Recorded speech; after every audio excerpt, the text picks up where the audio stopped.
Hello, I'm Grady Johnson, Group Publisher of SC Biz News. In Greenville, we are GSA Business Report. In Columbia, we're the Columbia Regional Business Report. We also publish North Carolina Lawyers Weekly, South Carolina Lawyers Weekly, the Mecklenburg Times, and here in the Lowcountry, we are the Visual Infonomics Group and the Charleston Regional Business Journal. And it's my pleasure to welcome you to our 40 Under 40 celebration. This is our 23rd year celebrating young professionals. These individuals are shaping Charleston's vibrant present and guiding its promising future. They help make our community a better place, and we look forward to honoring them today. This year's class of 40 Under 40 once again demonstrates the energy, dedication, and creativity that helps make Charleston a special place.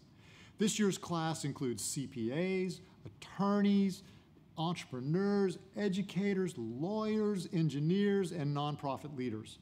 While the winners differ in their backgrounds and job titles, they all have one thing in common: a desire to elevate the Charleston community through their work and community service. Many sit on boards for local charities and outreach programs, while many others volunteer for worthy causes. The talent, determination, and passion shown by the young members of our community is remarkable and inspiring. My co-MC for this event is Mark Wright. He's the Director of Business Development for the Visual Infonomics Group. Visual Infonomics helps economic developers and not-for-profits build consensus and accelerate outcomes by taking complex data sets and turning them into easily understandable infographics. Mark, tell us a little bit about the judging process. Thanks, Grady. All of the winners were selected by a group of their peers, former 40 Under 40 winners, because of their professional success and their commitment to serving others. Here's how the process works. The Business Journal began calling for nominations in January, directing our readers to go online to our website and nominate an overachiever.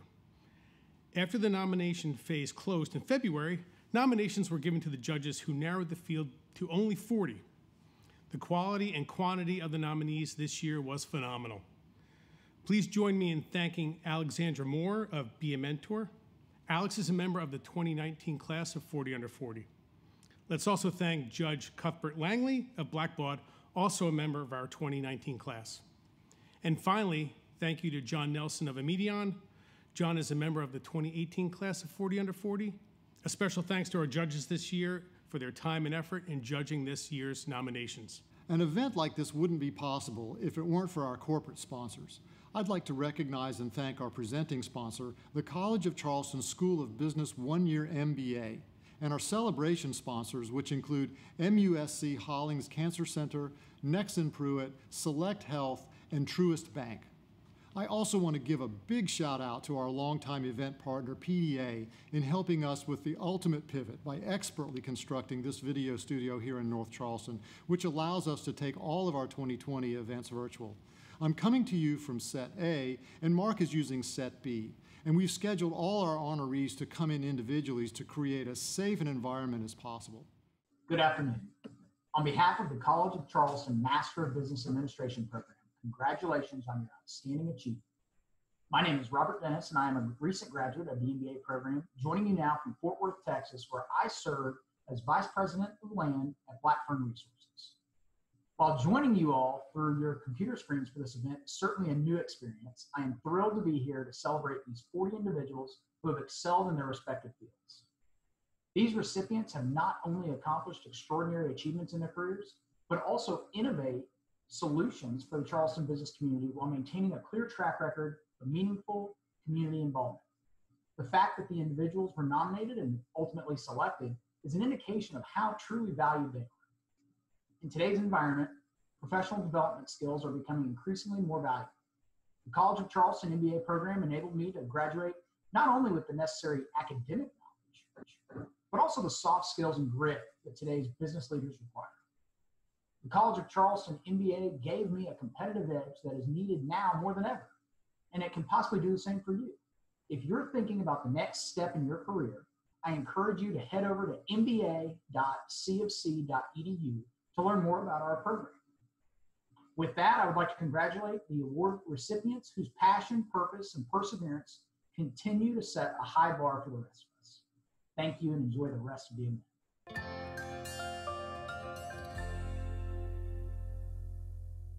Our first honoree in the class of 2020 40 under 40 winners is Anthony Poole.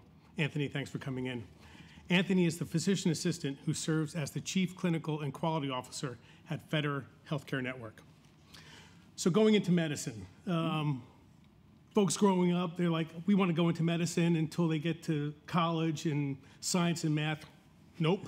So what made you decide to stick it out and go into medicine? Yeah, great question. So when I was at Clemson doing undergrad, I was focused on trying to go into dental school. Dental school or medical school, wasn't really sure, and went to an after-class session where someone from MUSC came down to speak. And before the lady from the dental school spoke, someone from the PA school talked about what PAs do, the fact that, it's a master's degree, but when we're finished, we can see our own patients, write prescriptions. There's PAs who own their own practice. And one of the selling points for me as a young 21-year-old was the fact that we could change areas of medicine without going back through residency and everything. So for me, not really sure which area of medicine I want to do, and that's a big decision to make, when you're young. So I said, oh, PA school it sounds awesome, and I came down, visited MUSC, and got to talk to some PAs who loved what they do, and yeah, there was no looking back. I knew it was what I wanted to do. And when you got to MUSC, was that the only place that you went to decide, okay, after Clemson, I'm going there? Yeah, at the time, MUSC was the only program in the state. Okay. There were many around the country, but MUSC, I had made some connections there and then talked to a few other PAs in the state who had gone there. So I kind of put all my eggs in one basket, which wasn't necessarily a smart thing to do, but right. it worked out. It worked out well. Very good. And so when we're not writing prescriptions and seeing patients, what do you like to do after the office is over? Well, so outside of my clinical duties, I do a lot of administration work. Probably 4 days a week, I'm the Chief Clinical and Quality Officer. So all of our clinical programs, a lot of the work we do for the migrant agricultural workers in the area, the homeless health clinics that we do. In the last 3 months of my life have been all surrounded running our mobile COVID testing sites. So we have been setting up 2 to 3 days a week in the communities, working with DHEC and the county agencies, Charleston, Dorchester, and Berkeley, to do drive-through testing sites. And so that's really consumed a lot of my time here lately. Yeah. Great. Well, thanks, Anthony. Anthony Poole, thanks for coming in, 40 under 40 winner in the 2020 year. Thanks.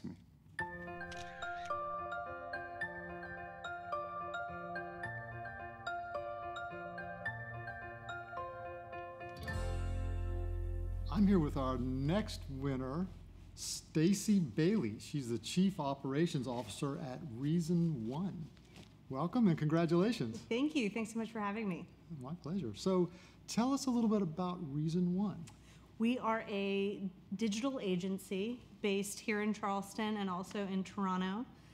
Given everything that's going on, we're now fully remote. Yes. But we do web design and development for companies and organizations all over the world, and our focus is on nonprofits and do-good businesses. And so we're really focused on trying to make the digital presence have the impact on those sorts of organizations. Interesting. Tell us a little bit about yourself. Where'd you grow up? I grew up in Atlanta, but I came to college of Charleston and never left. One of those. One of those. Yeah. So I've been a downtown resident since, 2004. And have really enjoyed Charleston as a whole for all these years. Yeah. So, what's sort of the proudest accomplishment in your life so far? Oh goodness. Well, I'm gonna be stereotypical, and I have one kid at home and one on the way in just a few weeks. So we are excited about that. So from a family standpoint, definitely proud of that. And then from a professional standpoint. Reason One was a merger between Blue Key, which was a company here, and so got to go through that process of the merging of the two companies, cross-border, different teams, all of those kinds of complexities, and navigating that and still being in business and doing well. Insane, right? Insane has been a major accomplishment. Close us out with some advice for the next generation. Oh, goodness.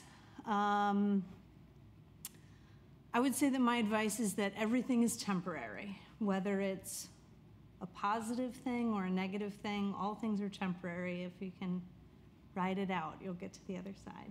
Ladies and gentlemen, Stacy Bailey, 2020 40 under 40 winner.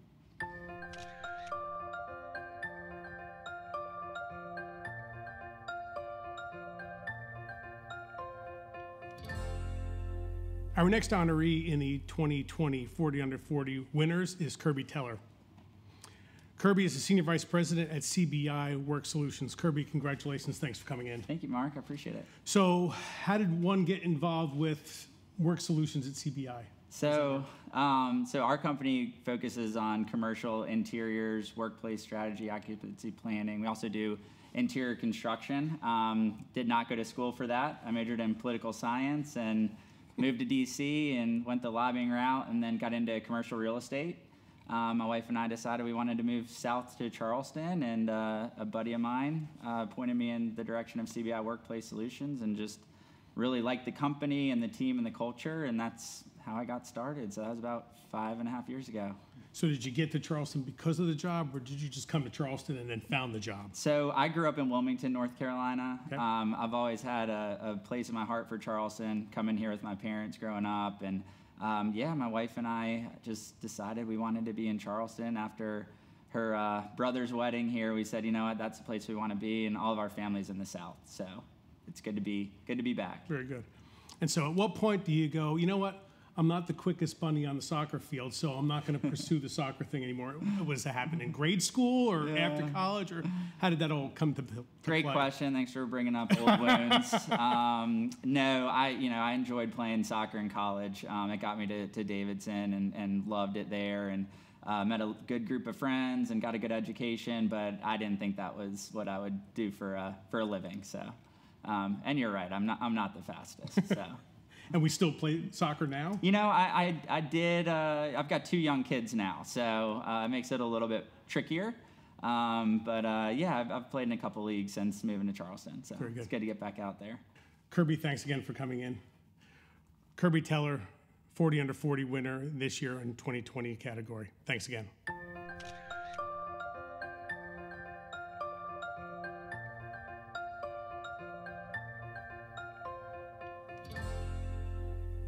I'm here with Karima Calhoun. She's the Senior Process Analyst with Boeing. Welcome and congratulations. Thank you. So what does a Senior Process Analyst do? So one of the things that, one of my primary responsibilities is the demand management process, and that is pretty much evaluating the demands of the business. And one neat thing that I love to do is to look for opportunities to save money across IT. So I support the demand management process. So that's where that process analyst piece comes from, and specifically looking for where we can, look at demand a little bit better, understand it, prioritize it, and if there's, anywhere that we could, influence it in terms of optimization opportunities to save money, that's where I come in. Got it. So you've accomplished so much so quickly. What kind of stands out? What's the proudest thing? I think the proudest thing is just being in a field that I was a little bit, scared of growing up. Like I didn't. STEM in a rural area is, pretty much, hey, doctors, and we didn't really know a lot about engineering. We didn't have a lot of STEM outreach where I grew up. So going off to college and, of course, moving to Charleston and entering the workforce, that's when I started, embracing STEM a little bit more and like, you know what, I think this is a field that I want to get into. Yeah. That's a long way from journalism and mass communications. Right. That was going to be another question. How in the world did you get there? Right. I love my communication roots. I love the fact that I can write. And honestly, what got me into the IT field is a particular job before Boeing. They needed someone who could write well, but who could also understand technical lingo. So I could pretty much take technical requirements and translate it into everyday language, and that's what I did. Where did you grow up? So I grew up in Calhoun Falls, South Carolina. Okay. That's in the upstate.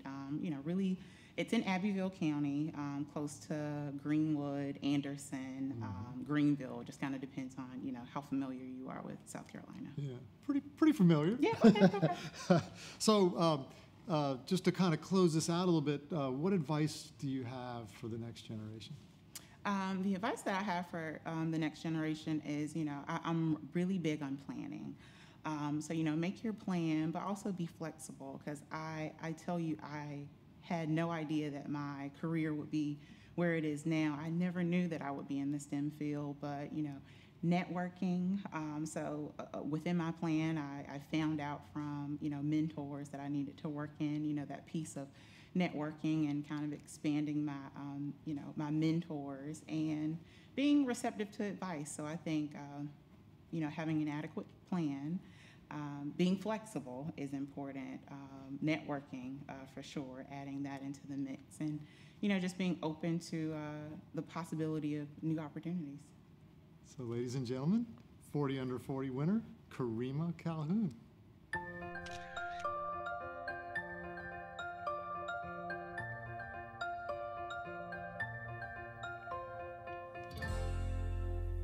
Next up is Deja Knight McMillan, founder and CEO of Pearl Public Relations.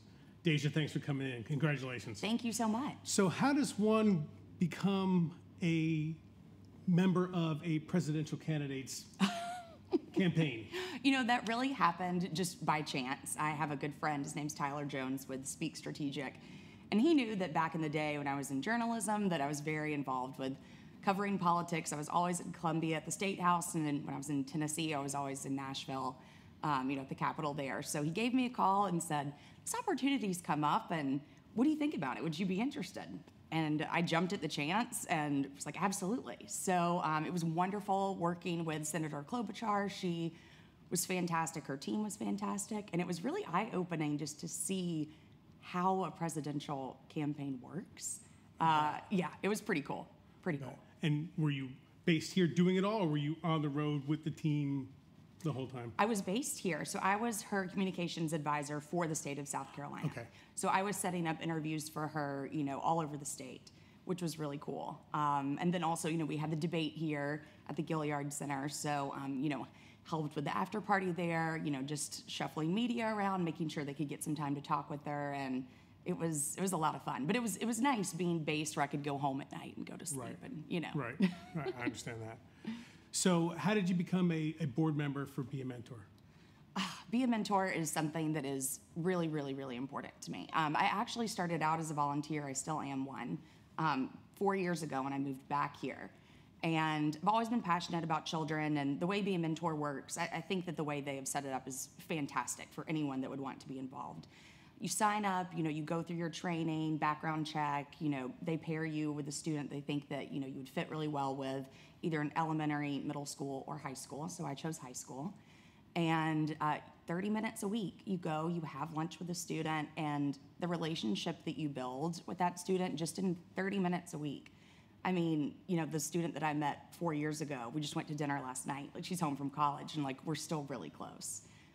So through that, just through my advocating and mentoring for Be a Mentor, they asked me to join the board. And so I've been helping them with their public relations and their media stuff since then.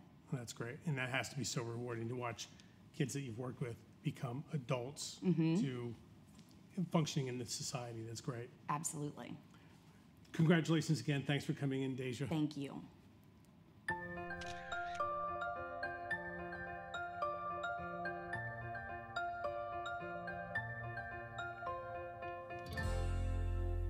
I'm here with Jeremy Bennett. He's the Director of Graduate Programs, College Transfer Programs, and Online Programs for the Citadel Baker School of Business. Welcome, Jeremy, and congratulations. Yeah, thank you for having me. Excited to be here. Good. So, working for a college, where did you go to college? Give us your background. So I went to the University of Georgia for my undergraduate degrees, and then I got 2 master's and my PhD from Georgia State University. So I was very Georgia-based prior to coming to South Carolina for the Citadel. Yeah. So how did you decide to get into the education business? So during my master's degrees, everything prior to that, I was involved in the hospitality industry. And once I had a family, we started to want to stay together on the weekends more than we were before. Yeah. And so I tried to think about other things that I enjoyed doing. And one of those was research and my undergrad sociology. So then I applied for the PhD program, and everything just kept rolling after that. So going back to something that I loved also. So I'll always love hospitality, but it was the next step for me. Yeah. So, so what do you think is just kind of casting forward What do you think's in store for you in the next kind of 5-year time horizon? What's that next goal? It's a big loaded question. So I guess we'll see what the Citadel has to offer for me moving forward. We're currently growing very quickly under my programs. We've had 50% to 100% enrollment growth. So we recently transitioned online, so I have a lot of online knowledge also to put out there. So we're doing very well, and I would like to see that could potentially continue at the Citadel, but potentially somewhere else as I continue to hopefully push this hybrid online modality, which has become more important recently than it was when I started at the Citadel 4 years ago. Yeah, yeah. And so what's the best advice you've ever been given along the way? I think the best advice I've ever been given is to be nice to everybody that you're dealing with, whether that's a student. So I work with students and people in the business community everywhere. I try to give everybody my undivided attention and be courteous to them and respond quickly. So we're all about customer service and response times from our advisors to our admissions officers to our faculty, recognizing each person's an individual and treating them like that. So I think that goes out for me whether I'm coaching youth sports to teaching an MBA class. That's kind of one of my philosophies. So, ladies and gentlemen, 40 under 40 winner, Jeremy Bennett.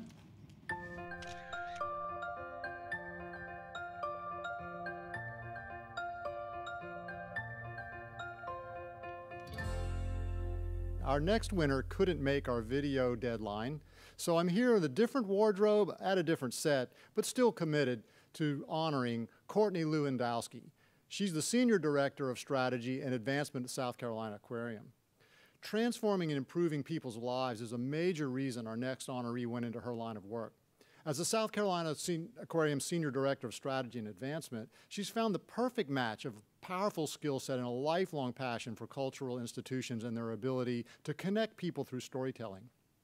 From working with such institutions as the Lincoln Center to her present work with the aquarium, she bears witness and exemplifies the power of positively transforming lives every day.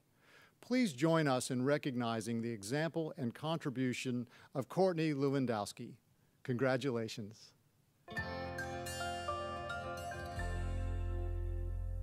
I'm here with our next winner, Megan Ramsey, Chief Financial Officer of the Lowcountry Land Trust. Welcome and congratulations, Megan. Thank you. Thank you for having me So, Chief Financial Officer, Lowcountry Land Trust, what came first? Did you get the job at the Lowcountry Land Trust and then sort of become the Chief Financial Officer, or your financial background? Well, when my boys, who are now 12 and 14, were going to school full-time, I decided to go back and get my master's in accounting. Went the opposite direction as my undergrad.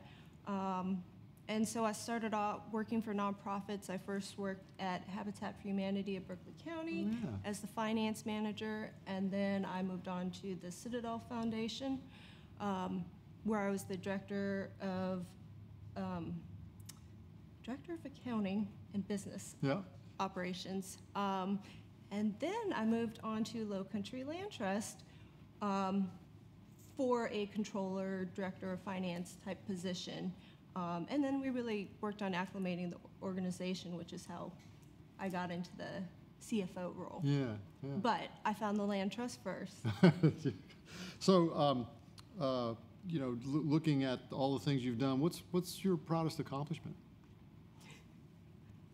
When I was answering those questions, I had answers and reworked them, and I was editing them. And then we were in quarantine, and I felt like the bottom just fell out of the world at that moment. And so I was like, you know what, this isn't. It felt too stuffy and disingenuous. So I just started writing answers as if we were having a conversation. Yeah. But what the paper says, I talk about a purple card in 5th grade. And really what it was is, one of those pivotal moments where you have a goal and you're working towards a greater goal, chipping away at it daily, so that it's not as overwhelming.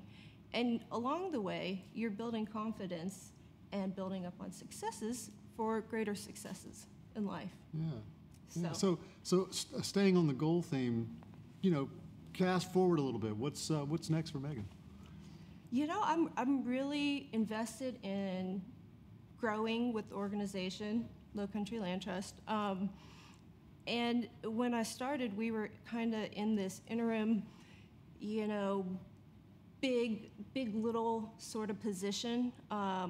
We had the mom and pop nonprofit feel, but we had gotten significant deals that really propelled the organization. So now it's getting to that big level, past the growing pains of it, and I really want to see where the organization can go. Yeah. Well, you're doing big things. It's a great organization, and congratulations to 40 Under 40 winner Megan Ramsey. Thank you.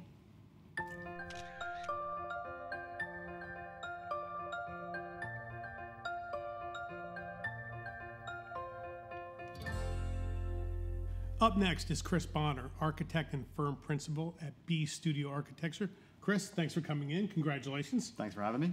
So, in reading some of the information about you, let's talk about the Legos. So, growing up, were you Legos all the time? Mom, 5 more minutes, I'll be right down. And were you creating things, or tell me about all that?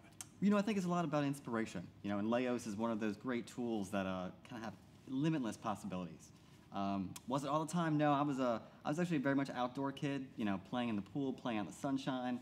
But once inside, once there was something to play with, some kind of creative juices to flow, those Legos and those little tools were really instrumental in kind of drawing me to that particular profession.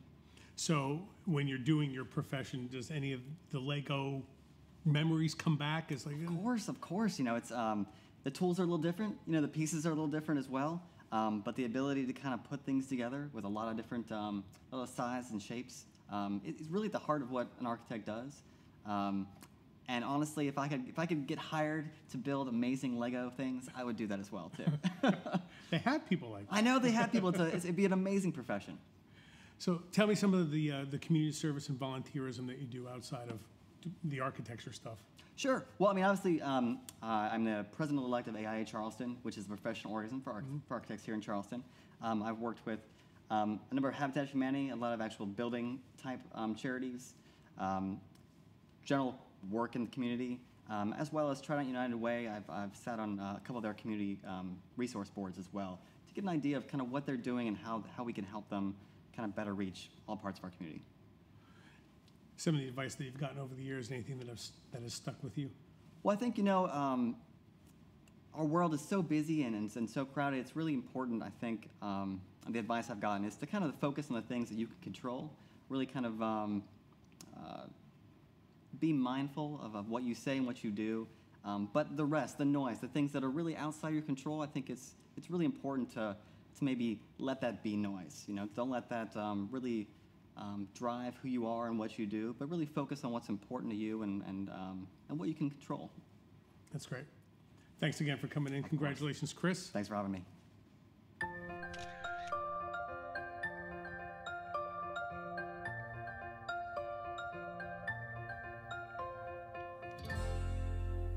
Our next winner is Caitlin Brewer. She's president and CEO of Darkness to Light, and she couldn't come into the studio, so she's remoting in. And I'm here at our remote studio, so Caitlin, we're double remote.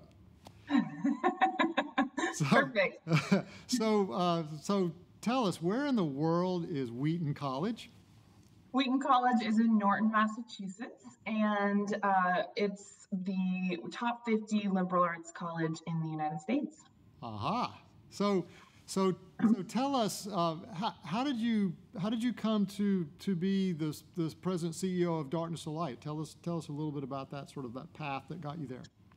Yeah, so I worked in African development for the better part of a decade, and I realized that even though I loved it so much, I was missing birthdays and I was missing anniversaries, and so I decided I wanted to come home. And I worked for a veteran-oriented nonprofit for a year and was recruited by one of the board members at Darkness to Light, and quite frankly, was quite confused. I had never heard of an organization that focused on child sexual abuse entirely. And I thought to myself, I have a bleeding heart. Every cause is the most important cause I've ever worked on. And if I didn't know about it, then that meant that there were probably millions of other people that didn't know that this was something we needed to pay attention to. And so I interviewed, told the board I had no idea as a professional fundraiser where I was going to find money for this, but figured I'd give it a shot.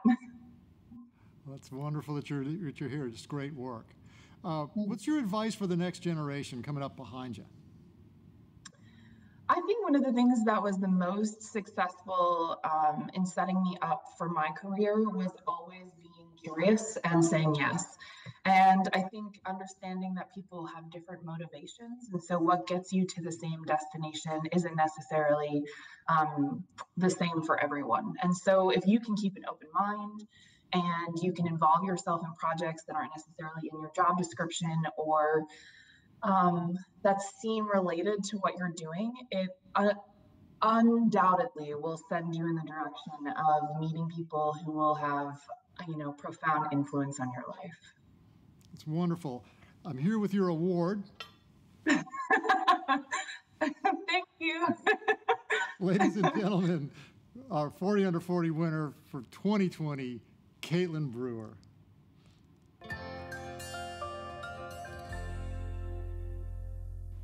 Our next honoree is Bailey Bensley, Director of Pre-Sales and Sales Enablement at Omatic. Bailey, thanks for coming in. Thank you for Congratulations. having me. Thank you. So, your background is marine biology, and now you are an NPO advisor. Clear transition, isn't it? Totally. I mean, I'm reading this, I'm like, certainly. So, how does that relate, or does it? It does. So, it taught me, being in marine biology, I taught shark ecology to kids. It taught me how to listen. I was ready to teach on my first day, knew everything about sharks, and a little kid said, "Do they have tongues?" And I said, I don't actually know the answer to that. So I kind of took that and I use that every day in my job to be able to really listen to nonprofits and understand what they're striving for.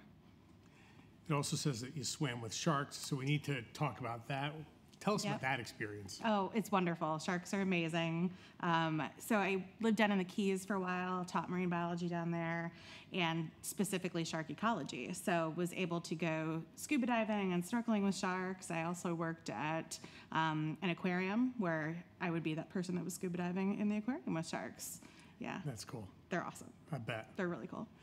So tell us some of the things that you're doing in the community and some of the volunteer work that you're doing. Yeah, absolutely. Something that's the most kind of current thing that's of interest to me, because I've done a lot of volunteer work with different nonprofits around the area, but right now what I'm looking to do is actually something with my daughter, and that is the Jane Goodall Roots and Shoots program. Jane Goodall Institute, she's amazing, she's wonderful, and Roots and Shoots is just kind of her offshoot where you can try to bring conservation and education into your own local community. So I'm working with my daughter and some of her friends to start some initiatives with that and hopefully give back to the Charleston area. That's excellent. Thanks again for coming in, Bailey. Thank you.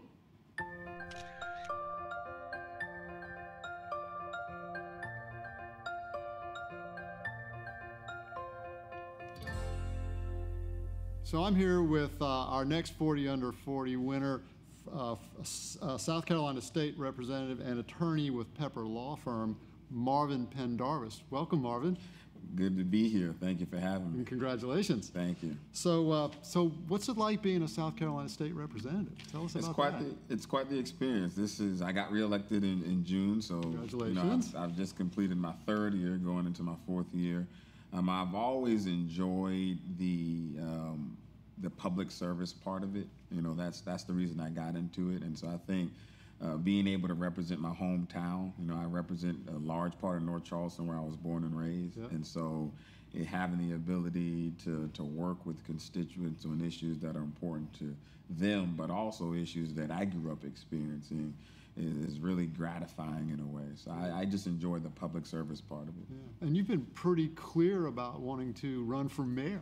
Yeah. So tell me, tell us about that. Right. Well, it's something that's been on my mind for some time. I've like I said, I got into public service because I wanted to give something meaningful back to my city. And I feel like I've been able to do that in the House of Representatives. And so, you know, I've always been one that, you know, don't believe in being in a specific office for a especially prolonged period of time. Yep. You know, I think that you do the work and then you move on and look at see where your services are needed elsewhere. And so I think at the appropriate time, which will be the next election, that North Charleston will be calling me back home. And so, you know, I want to see what I can do to really help my hometown really grow and take the next step into this next generation of people that are coming here. So I'm looking forward to that. Yeah, well, good luck with that. Thank you, thank you. So you've done so many things to be proud of, but in your profile you said your proudest thing was being a father. Oh, yeah. Talk a little bit about that. Yeah, so it's unique in these times in our world, right? Having a child, you know, he was born on April 20th, right in the middle of a pandemic. In fact, when he was born, it was right when we still had those shutdown orders. Right, so you got a new baby. New baby. It'll be 4 months here soon. Yeah. And so it's been a blessing. You know, he's been our pride and joy, just getting a chance to watch him grow and develop. And so getting the chance to pour into him, that's been very important to me. And so I've always admired the prospect of being able to be a father someday. And so I'm just glad to have the opportunity. You know, I just want to give him so much of the things that I didn't have growing up, because my father died at a young age when I was young. Yeah. And so I didn't get a chance to develop that relationship with him like I would have wanted to. So being able to pour into my son and show him the things that I've done, have him learn from my successes, but also my mistakes. And, you know, I'm just looking forward to it all. So it's a blessing. It's, you know, a responsibility that I don't take lightly, but one that I take with pride and joy. Ladies and gentlemen, our 40 under 40 winner, Marvin Pendarvis. Congratulations. Thank you.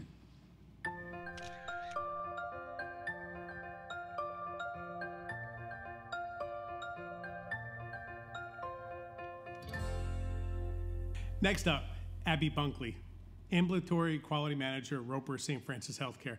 Abby, congratulations. Thanks for coming in. Thank you. Thanks for having me. So tell us what it is that you do day to day that affects the lives and the healthcare of folks in the Lowcountry. Absolutely. So I work with the clinicians of Roper St. Francis Healthcare to remove barriers for various patient populations. So ultimately, we want to improve the lives of patients in our community. And so I look for ways to do just that. And remove barriers. Talk about how that works. Sure. So we make sure that when the patient comes in for their visit, that they're prepped and our clinical staffs are prepped to make sure that they get anything from their breast cancer screening to the colorectal cancer screening based on guidelines from the NQF. And so if we notice that there's a particular patient population or demographic that's falling behind versus the other patients, I will work with them to do a specific targeted marketing outreach to close the gaps of care for those patients. So in addition to helping those patients, tell us some of the other volunteer work or other things that you're doing in the community. So I'm very, very proud. For the past 5 years, I've worked and been a part of the leadership team with the Leukemia and Lymphoma Society. In that organization, I'm very passionate about it. As a cancer survivor myself, I know the impact that they make on patients and their families that are battling cancer. What's just amazing with the work that they're doing, 3 years ago, we actually changed our mission statement, and that curing cancer is in our blood. So we really do think that we're on the brink of something pretty remarkable. With the immunotherapies that are now available in the market for various clinical trials, we're crossing over numerous disease sites now. That's great. Yeah. So some of the advice that you've gotten over the years, anything you want to impart to the folks that are watching? Absolutely, and I think it's one of the major things that I've really kind of stuck with me over the years is to continue to be a better version of yourself. You know, oftentimes people ask in 5 years, where do you want to be? And for me, it's I want to be a better, you know, it might not be a specific job title and that sort of thing, but to be a better version of myself and continue to work on that daily. That's great. Abby, thanks for coming in. Thank you.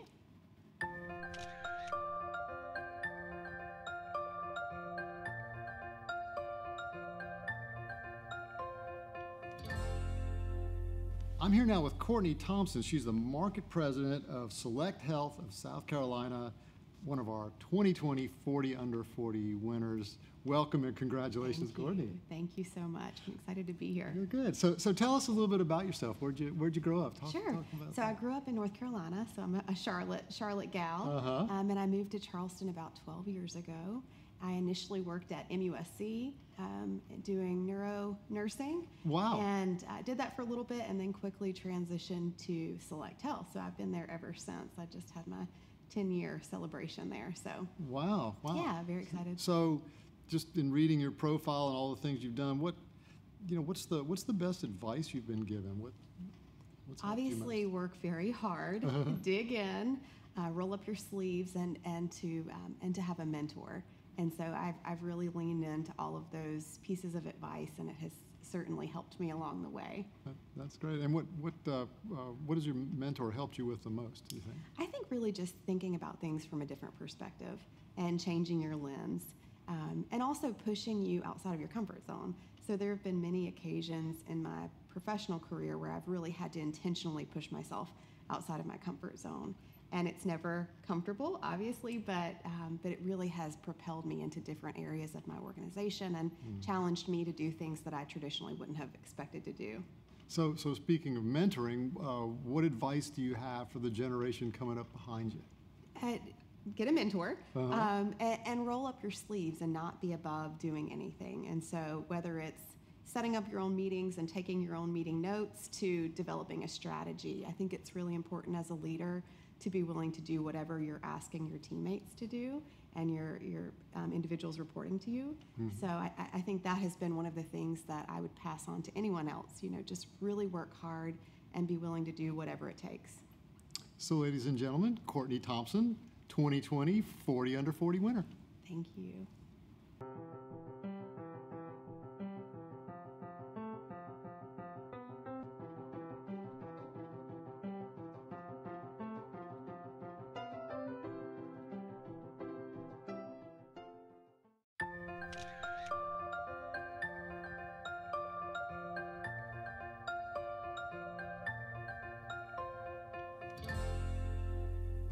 Our next honoree, Justin Cruz, Manager K-12 Solutions Engineering at Blackbaud. Justin, congratulations. Thanks for coming in. Thank you so much for having me.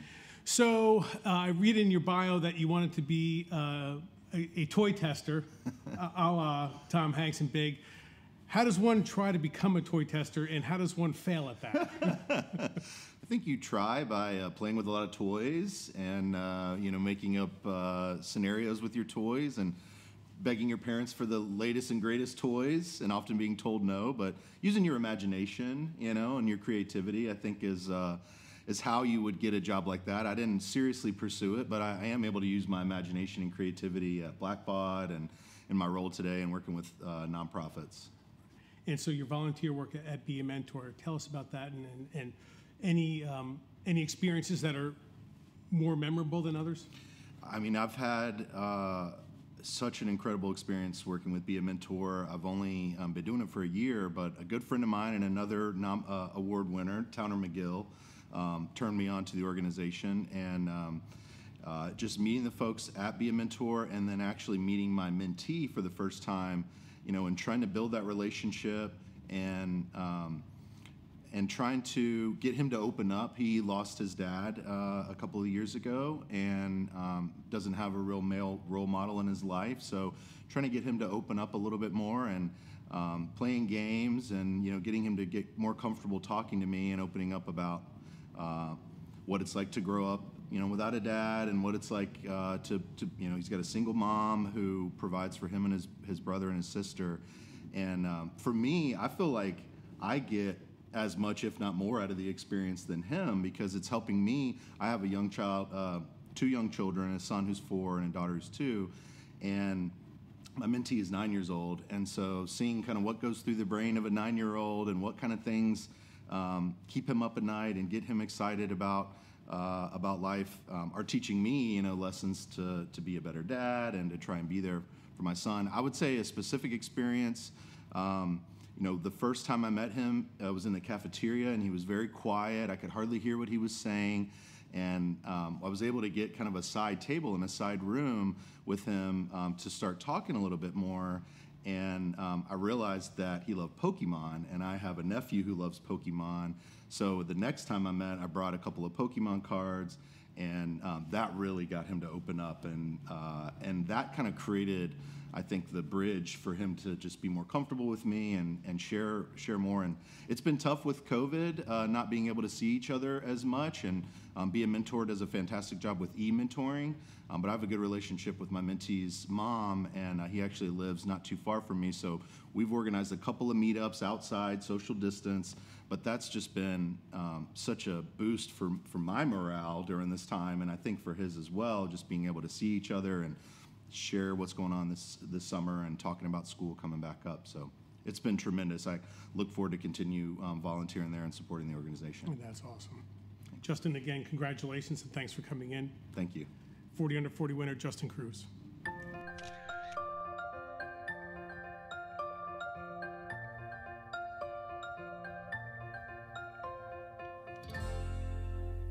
Our next honoree is Leslie Firestone. She's an attorney with Morin Van Allen, and she couldn't be here today to join us. But Leslie brings passion and tenacity to her work, whether paid or volunteer. Please join us in honoring Leslie Firestone. In my legal career, I am most proud of the work I have done in a pro bono appellate case. It was a controversial criminal defense case in which a rule of evidence may have been improperly applied at trial.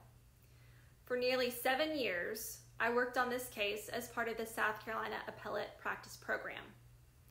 I lost in the Court of Appeals, and at that point, my obligation to my client ended. However, I was not ready to give up. I decided to continue the fight and take the case to the highest court in our state, and ultimately found myself presenting an oral argument to the South Carolina Supreme Court. It was a challenge to prepare the case and myself, and I am proud that I was able to deliver my argument with conviction and composure. This ruling could have a large impact on many criminal cases going forward, and there is the potential to change the law here. This is why I practice law. I choose to live in Charleston because it's a community where I feel like I have an impact. It's not like living in a big city where one is a very small, ineffective part of something overwhelmingly large. In Charleston, the things I do, the ideas I have, the way I engage seems to have meaning. Partly because of the size of the community, but more importantly, because of the people. We are stewards of this historic place, and the residents take an active role in honoring that duty. Although people don't always agree on the direction the city is taking, at least we feel that we can be heard and have an impact. It is nice to be part of something meaningful.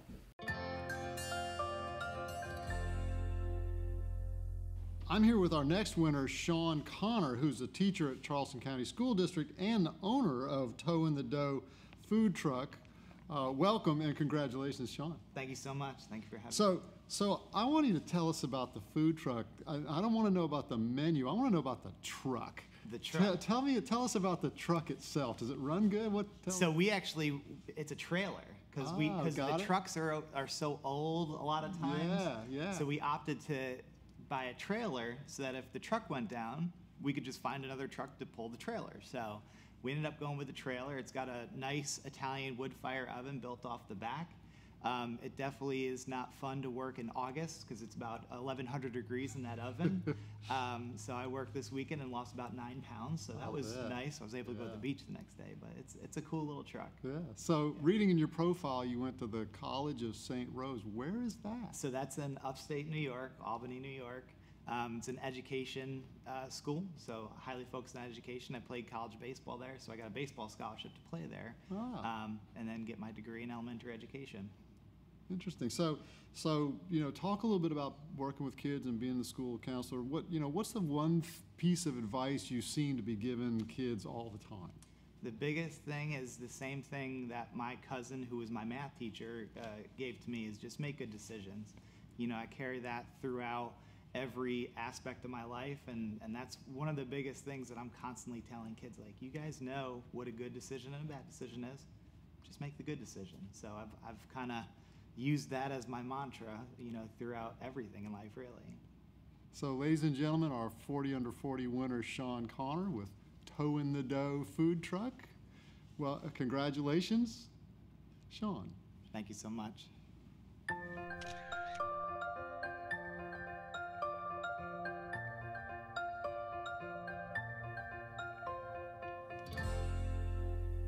Our next honoree, Molly Waring, is the owner and partner of Ballyhoo and Company. Molly, congratulations. Thanks for coming in. Thank you. So tell me, your education, undergrad is? Yes.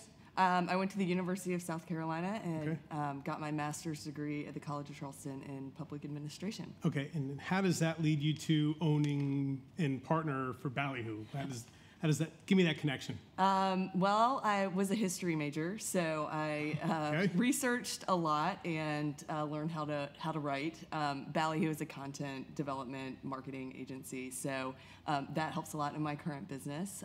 But my MPA at the College of Charleston, it led me actually to work at the Charleston Convention and Visitors Bureau.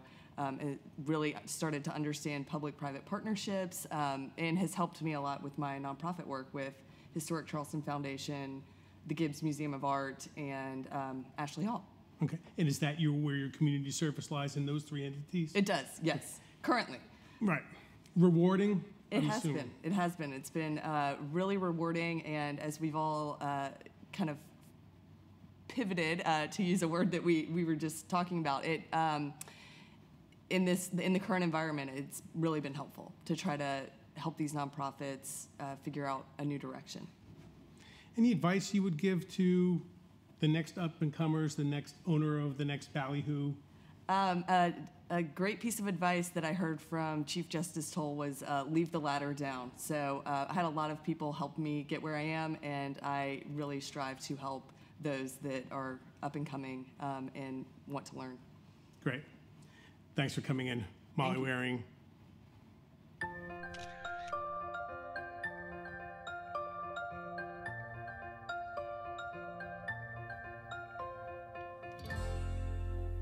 I'm with our next 40 under 40 winner, Kelsey Brewer, manager of public and community relations for the South Carolina Ports Authority.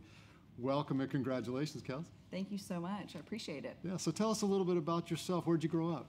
So I grew up in Hanahan, so I'm a local, born and raised. I moved to New York after college. I went to the University of South Carolina, got a degree in broadcast journalism with a minor in sport and entertainment. Thought I wanted to be the next Erin Andrews, and I quickly realized that was not cut out for me. So I kind of focused on news and producing when I worked at Fox News in New York for a little while. Wanted to come back home. I'm a homebody. I like being near my family. I was really looking forward to the opportunity to work for the port, and when I saw that position was open, I jumped on it, and I've been there now for 5 years. That's great. So I read in your profile you went up in one of those giant cranes. Tell me about that. I just have to know. Yes, so we have some 155-foot ship-to-shore cranes at the South Carolina Ports Authority. We're soon welcoming 169-foot cranes, and those will be some of the tallest on the East Coast. Wow. Going up in one of those cranes, it's kind of nerve-wracking. So the first time I went up, I was super excited, didn't really think about what it was going to be like when I got to the top of the crane. Got a little shaky in the knees. But it's such a sight to see, the tallest cranes and the biggest ships calling the East Coast coming to Charleston, and it's really rewarding once you get up there to see exactly what it's like. So how do you get up? Do you climb it, or is it an elevator? So we have an elevator. Okay. So you walk up a set of stairs, and then you take an elevator all the way to the top, and it's really beautiful once you get up there. I bet it is. So what's the best advice you've ever been given? The best advice I've ever been given is to be intentional, never stop learning and growing. So I've really taken that in stride in the past couple of years. Social media, cell phones play such a big role in our day-to-day lives now. So when I get into meetings, when I go home to my personal life, I really try to be intentional with what I'm doing in the moment. It's so easy to get distracted, so I always try to be intentional. And if someone asks me for help, someone asks me to come, learn something new, I really take the opportunity to go with them and really listen to what they do, because it helps me in my position in public and community relations to really get involved and know what the different departments do at the port, so it can make me kind of better in my role. So our 2020 40 Under 40 winner from the South Carolina Ports Authority, Kelsey Brewer. Congratulations. Thank you so much.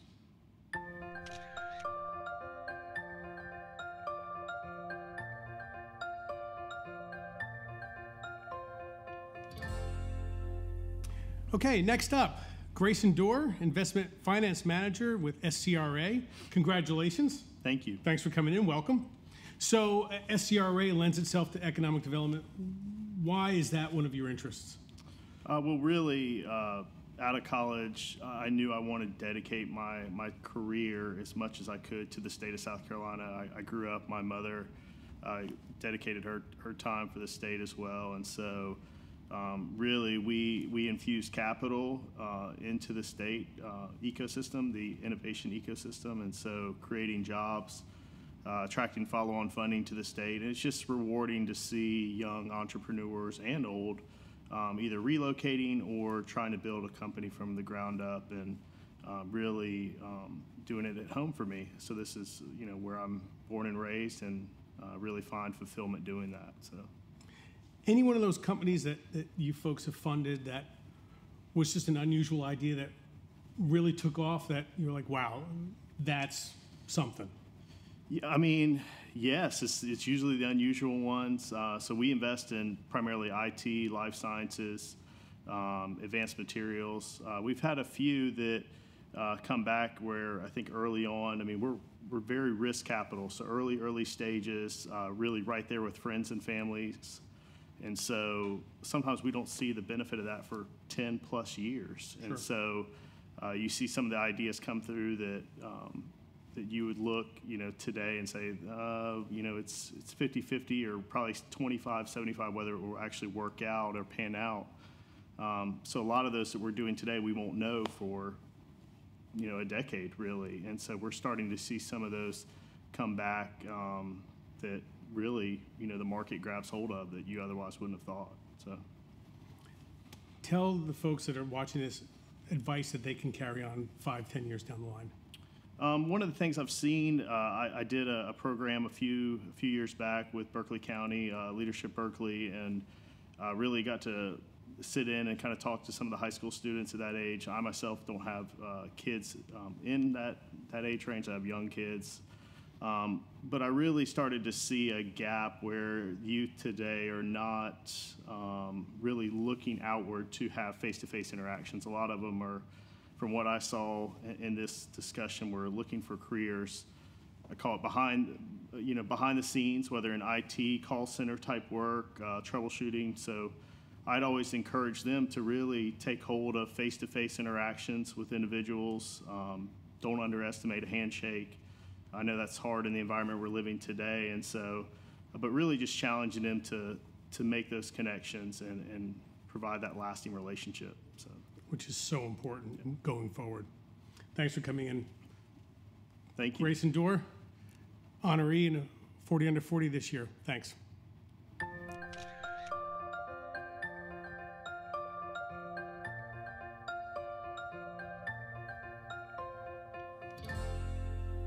So I'm here with Anishi Scott. She's the computer scientist at the Naval Information Warfare Center. Welcome, Anisha, and Thank you. Congratulations.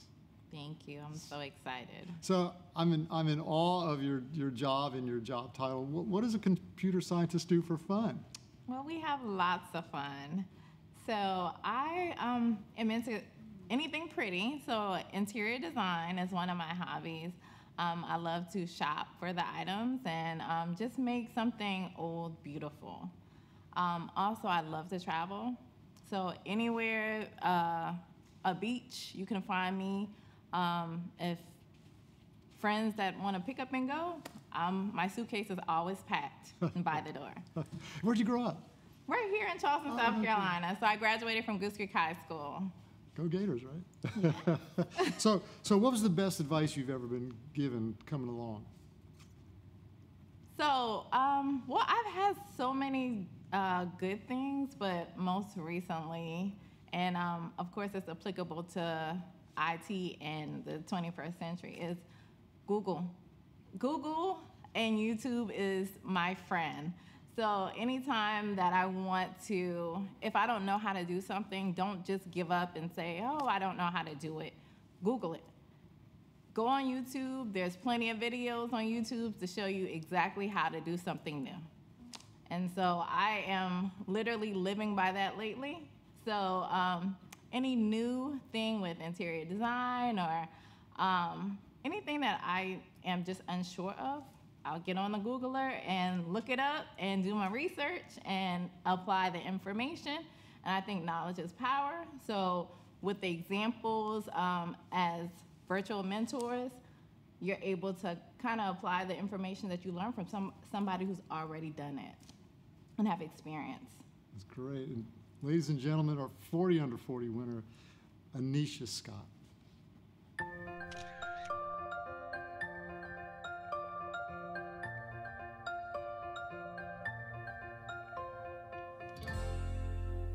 Next up, Dr. Madeline Lewis, Professor Diagnostic Radiology, Program Director, Radiology Residency at MUSC. Congratulations and welcome. Thanks for coming. Thank you. Okay, so tell me what your title means. What do you do? So I work in academic medicine. I'm a radiologist. I focus on women's imaging. So I do a lot with breast cancer work, working in Hollings Cancer Center most of the time, and then I also do some ultrasound as well. I do a lot of research. Most of my research is focused on breast cancer, early screening, trying to decrease healthcare disparities, particularly in South Carolina, a lot to do with our mobile mammography van. And then I teach a lot as well. Okay. So a big part of my job is bringing up the next generation of radiologists. Okay. And when you're doing research, does that, this is going to be a dumb question, but does that stay here or is it for the cancer community to learn about? It's for everyone in medicine to learn from. Okay. So I publish in journals. I'm invited to give national lectures on my research and my areas of expertise. And I present my research at conferences as well. Very good. So tell us something of value that you've learned that you can pass along to the next generation. So I think someone told me a long time ago that when you're first starting out in your career, if a door opens, walk through it, even if it's something that you might not be very excited about at the moment. And that has served me very well. I'm at a point now where I can say no sometimes, which is great. But early on, I walked through some doors, which led me to meet some people and created some networking opportunities, which have been invaluable to me. Also, sometimes when you step outside of your comfort zone, that's when you really grow. And those can be very powerful moments. That's excellent. Thanks for coming in, and congratulations again, Dr. Madeline Lewis. Congratulations, Dr. Lewis. We admire you for your leadership, Dedication, courage, compassion, and being a great mom. woohoo! Congratulations, Dr. Lewis, from one of your biggest fans. Congratulations, Madeline. You are such an amazing person. You are amazing at radiology, at being a mentor, a teacher, a program director for our residents, a leader in our community, and a friend. I'm so glad to call you a friend. This award is very much well-deserved. Hey, Dr. Lewis. Congratulations on your accomplishments. We miss your face. Congratulations, Dr. Lewis, from the NAG team. Cheers. Cheers. Congratulations. Dr. Lewis, congratulations on 40 under 40. Congratulations, Dr. Lewis. Hi, Dr. Lewis. How are you? We all want to congratulate you on your award, 40 under 40. Congratulations. Congratulations. Congratulations. Congratulations, Dr. Lewis. Very well deserved. Congratulations, Dr. Lewis. We're so proud of you. Congratulations, Dr. Lewis. I'm so proud of you.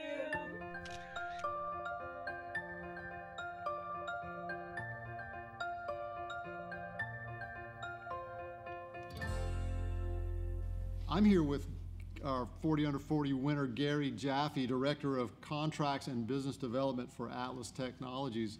Welcome, Gary, and congratulations. Oh, thank you very much for having me. It's an honor. Tell us a little bit about where you grew up. I grew up in Mechanicsville, Virginia, which is a suburb of Richmond, and it was a great place to grow up, small town. And then when I was exploring universities, I landed on the Citadel and came to Charleston and haven't left since. It's a wonderful place to be. So I read in your profile that you were involved with production of MRAPs, which is something that you used while you were deployed. Tell us a little bit about that. That's an interesting journey. Yeah, absolutely. So when I commissioned into the Air Force out of the Citadel, I ended up deploying to Afghanistan in support of OEF on what's called a MIT team. And so I was deployed with the Army. I went to Fort Riley, Kansas, and then deployed out of there to Kabul. And I was convoying around Afghanistan, training the Afghan National Army on logistics and supporting them in that capacity. And then, when my 4 years came to a close and I made captain, I decided that it was time for me to separate, to focus on family, and I had some other priorities professionally. It was a nice transition to the defense contracting community in Charleston, which is a wonderful community of people. I now work for Atlas Technologies, supporting the Navy, Coast Guard in multiple different capacities, primarily network integration and cybersecurity. But the ability to still support the mission is something that always resonates with me and is a priority for me. And you've done a lot of stuff up to this point. What advice do you have for the generation behind you? Yeah, the biggest thing is, this country, like most, is hungry for leadership, and we're producing those now at the Citadel, and many universities are producing those. But the two biggest leadership principles that I try to embody are to be present, so to really be present in the conversation, try to understand people's viewpoints and sort of where they're coming from, and lead by example. So take all the different leadership lessons that you've had throughout your life, and the good and the bad experiences, and try to be the leader that you would want to follow. And I think if you can do that, you can really be successful in almost any capacity. Ladies and gentlemen, our 40 under 40 winner for 2020, Atlas Technologies, Gary Jaffe.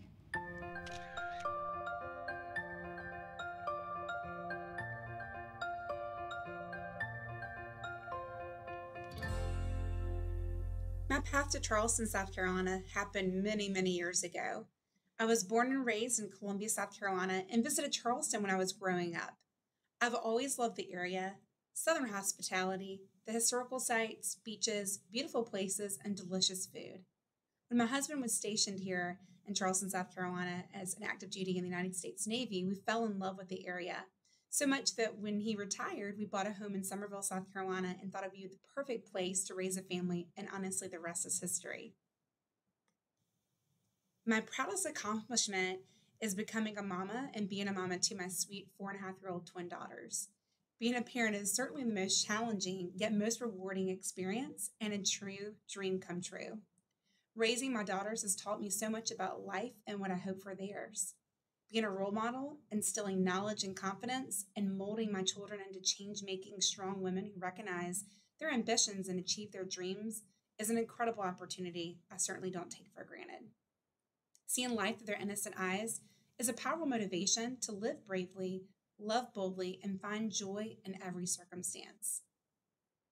My advice for the next generation is this: work hard, don't take the easy way out. The satisfaction you'll feel will be well worth the investment. Be a change agent for the things you're passionate about. Celebrate life's little feats and big milestones. Always be honest and genuine, have humility, and give grace to yourself and others. I'm here with Laura Zagby-Dye. She's the Biomedical National Partnership Manager from the American Red Cross. Welcome and congratulations. Thank you. So everybody knows what the Red Cross is and does, but what does the Biomedical National Partnership Manager do? Yeah, so I just transitioned into this role last fall. I've been with the Red Cross 16 years. Wow. Unbelievable.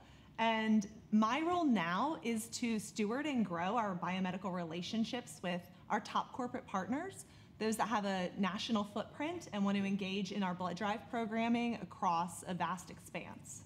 Got it. So where did you grow up? Just to Alexandria, Virginia. No kidding. Yeah. Tell us a little bit about that. I grew up right outside DC. I was actually born in the city and was raised there, and then came here to attend the College of Charleston. That's what brought me here. I fell in love and stayed. So, you've done a lot of stuff. What's the proudest accomplishment? Wow. I think my work with the Red Cross, it's just so heartwarming and touching, and the impact that the organization has on the patients we serve and the victims of disaster that we help. I learn something new every day there still after 16 years, and just the thought of it kind of gives me chills when I think about it. So, what's advice for the generation coming up behind you?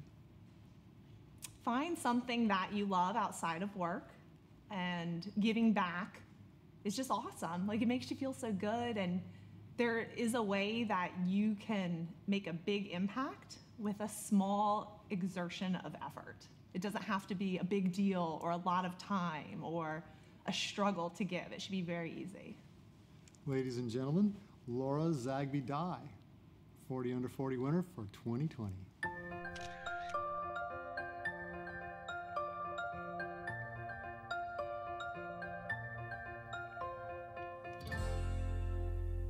Up next, Brent Duncan, Senior Manager of Advertising and Community Engagement at the South Carolina Aquarium. Brent, congratulations. Thanks for coming in. Thank you so much. So how did you end up at the aquarium, and tell me about all that? I feel like the stars kind of aligned, and it was just meant to be. I had kind of done a tour of the Southeast since I graduated college, and was in Columbia and happened to move down to Charleston, and the opportunity presented itself, and everything related to the people and the mission just all seemed to kind of direct me to this role. And so I've enjoyed, at this point, more than 5 years with the organization. Wow. And tell us a little bit about some of the things that you're doing community service-wise and out there hands-on. Yeah, so anything that's related to community partnerships, or we have all types of different organizations that want to partner with us to raise money for our conservation efforts. That's kind of all something that I oversee at the aquarium, and we're fortunate that so many organizations are very like-minded and really care deeply about these communities that we're in. So again, everything just kind of aligns with our mission, and certainly a passion that I have just to give back to our community and the environment. We all deeply care about Charleston and want to protect the natural resources that we have. Any advice that you've gotten over the years that has really stuck? One thing that stuck is an old boss of mine used to say, find your passion. Eventually, good things will come your way. I definitely believe in good vibes and just putting good energy out there. And he has instilled in me from my early time working under him that there'll be good days and bad days, but certainly if your heart is in it and you're putting good energy out into the world, then expect good things to come back to you. So I firmly believe that. That's pretty good. Yeah. Thanks again for coming in. Thank you so much. Brent Duncan, 2020 40 Under 40 winner.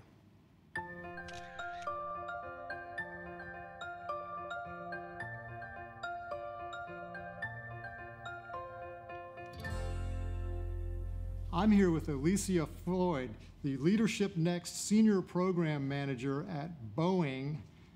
Welcome and congratulations. Thank you so much. So I read in your profile you've got a bunch of degrees. You've got a BA, a BS, an MBA, and more certificates than I can count. So which one of those degrees is the most useful to you right now in your current position?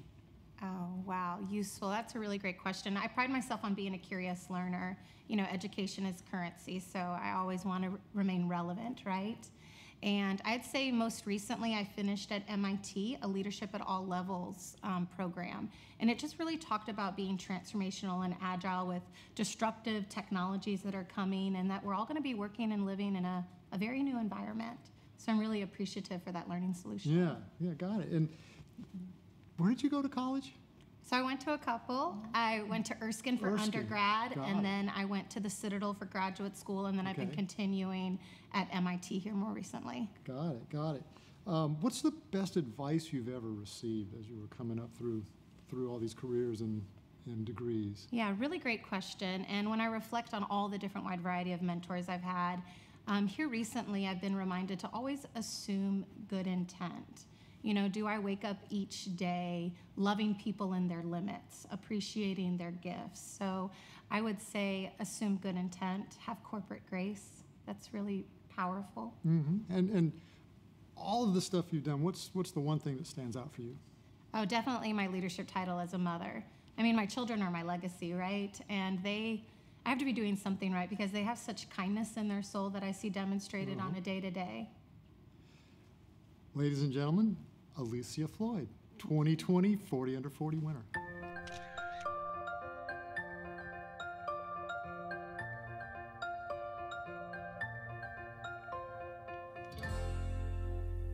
Our next honoree is Michael Samuel, Commercial Portfolio Manager with Truist Bank. Michael, congratulations. Thanks for coming in. Thank you for having me. So I'm reading your portfolio that in high school you took a macroeconomics AP course. Yes. Why?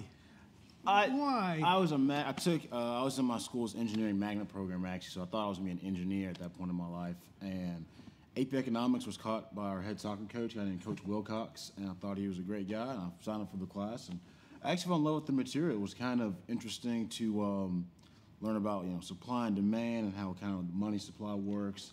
So it was a great class and kind of sparked my interest in finance and economics. And I ended up sitting for the AP exam and passing and got to skip that class in college. And where'd you go to college? I went to Georgia State University in Atlanta, Georgia. I got a dual degree in business economics and risk management and insurance. Oh, wow. And how did you end up in Charleston? So after graduating in December 2015, I joined the bank, BB&T at the time, Leadership Development Program. So I moved to Winston-Salem, North Carolina, lived there for 6 months, really focusing on commercial credit underwriting and then kind of the company culture at the time. And then the bank, the gig is you sign up for 6 months and you have no goals, no production goals. You just go learn, but you still get your full-time salary. But at the end of it, they get to move you wherever you want. So actually in May of 2016, my boss walked to my office and said, "Hey, you're moving to Charleston, South Carolina in 3 weeks." And I was like, "All right." And then I moved here. Had never been to the city before. Oh, pretty good. Yeah, pretty good. Could have ended up in worse places. For sure. Yeah. So tell me about some of the community service and some of the volunteer work that you're doing here in the area. So currently I do a couple of things with in the philanthropic space. So really working with Charleston Habit for Humanity. Still on the board of directors there. I'm the current treasurer of it. It's really focusing on obviously getting more affordable housing built in the area for the low-income residents. Outside of that, I also work with United Way, both on the board of directors as well as I lead Young Leaders United, which is people 40 and under that are investing in the community, focusing on health, mental stability, education. It's really been a great opportunity to work with United Way through those two capacities. And then also sit with Charleston Young Professionals on the steering committee. That's the local Chamber of Commerce here, focusing again on programming, professional development. Obviously with COVID-19, it's a little bit different now, but still same mission and goals. And then lastly, I work with Charleston Regional Development Alliance on the Global Fluency Initiative. And that focuses really on making Charleston a more globally fluent area. So when we have international students or residents that come in, having that additional language signage in the airport or making sure that citizens in Charleston recognize the global economic impact that being a globally fluent city offers to the community. That's excellent. It's a lot. Yeah, stay busy. Right. Thanks for coming in. Again, congratulations, Michael, on the 2020 40 Under 40 winner. Thank you. This is Mark Latanzio, Market Executive for Truist Financial here in Charleston. Michael Samuel, on behalf of your 150 Truist teammates, I want to congratulate you on this recognition and thank you for what you do to inspire and build better lives and communities.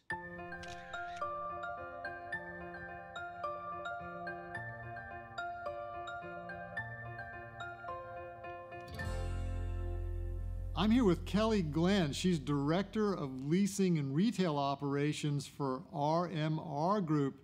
Congratulations, Kelly.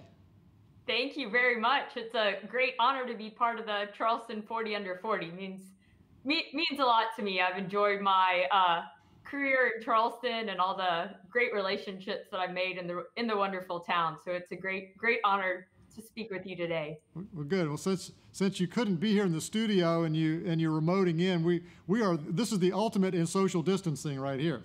That's right. So what drew you to new ways of doing business virtually? Yeah. So what drew you to commercial real estate? I got started in commercial real estate, was fortunate and got going in it right after college. I got started at Coldwell Banker Commercial here in Charleston. And I always had a strong desire for real estate and in general business. And just like a bunch of people strongly urged me to get into the commercial side versus the residential. And so really enjoyed once I got to learn the business. That was in 2004, 2005. And at the time, the economy was doing very well, got started, got my feet in the water, then went through the downfall, but realized I was learning so much and really liked the business. So I was able to stay in it through the 2008 recession, keep going, and have now created a very successful career with it. Good. So I just have to ask you, what in the world is a blue hose? That's right. The blue hose is the mascot from Presbyterian College where I went to school, and it is actually a Scotsman dressed up in a kilt and all. Some people know exactly who it is, but it's fun having the mystery of it all. There you But our school mascot, I always know if people are familiar with PC when they ask about the blue hose. There you go. So ladies and gentlemen, our 40 under 40 winner, Kelly Glenn. Congratulations, Kelly. And I have your award here. And so if you're really nice to us, we'll mail it to you. Oh, awesome. Wonderful. Thank you very much. Congratulations, Kelly. At a distance with masks on and I'll be able to come and get it in person. There you go. Congratulations, Kelly. Thank you.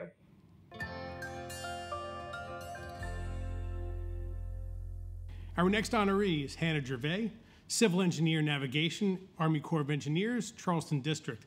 Hannah, congratulations. Thanks for coming in. Thank you. So, reading your bio, you worked on or are working on the dredging for the harbor.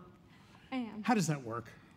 Right. So there's, larger and larger ships coming into the port these days, and the Corps of Engineers is responsible for deepening the harbor after doing like a big study and everything. Right. So I'm one of the team of engineers and other professions that figure out how to deepen it. And so my role on the team is designing the plans and specifications for the construction contracts.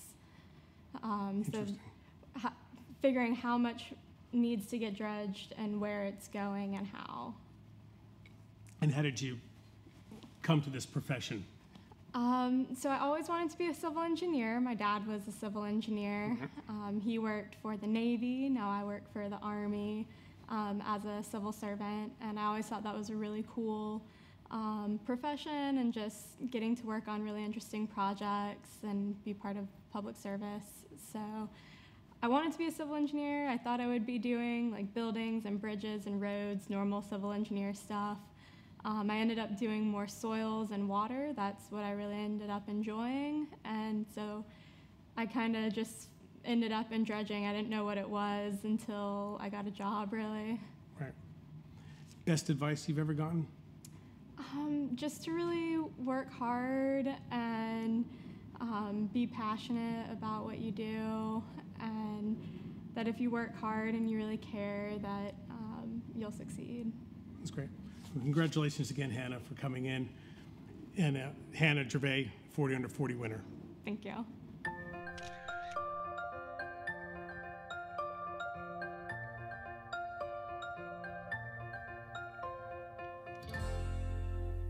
Our next honoree is Towner McGill, Strategic Account Manager, Brentag Mid-South. Towner, thanks for coming in. Really appreciate it. Congratulations. Thank you for having me. Thank you very much. So how did you end up at the University of Georgia?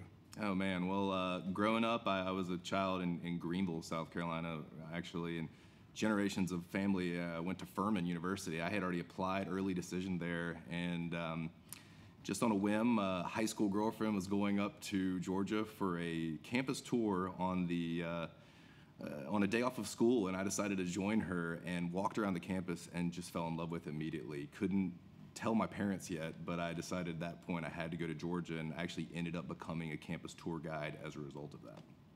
Interesting. So tell us about some of the things that you're doing with your mentoring and other community service. Yeah, sure. So I'm on the board of Be a Mentor, and also been an active volunteer mentor for 4 or 5 years now. Work with a 6th grader that goes to school here in Goose Creek and has gone to school in North Charleston. Great local organization that had over 330 adults mentoring youth here in the community last year. Also heavily involved with Arm in Arm, which is South Carolinians for Responsible Gun Ownership, trying to reduce gun violence in our communities here by doing things that would, respect Second Amendment freedoms at the same time, just trying to educate people on how to handle firearms safely. Interesting. Some of the advice you've gotten over the years, anything you can impart to our viewers going forward? I mean, I think the biggest thing I have to remind myself all the time is, to kind of stop and listen to folks. I'm in sales. I think free speaker, so to speak, and I have to remind myself a lot of times to stop and listen to what my customer is saying or to what someone I'm working with is saying, because I think, if I'm thinking about the next thing I'm going to say, I may miss something very important in what the customer is saying or what the person you're working with is saying. So shut up and listen. I understand that. Yeah. Towner, thanks again for coming in, and congratulations. Thank you very much.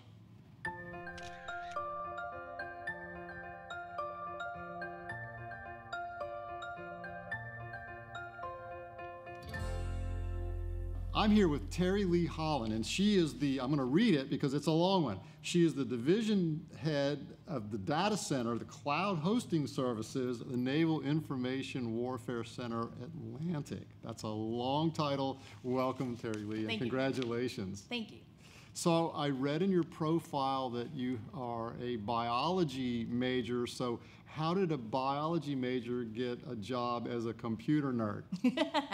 I think I fell into it. So basically, came out of college, looked for some jobs, and kind of took the first one I could get when I was up in Maryland.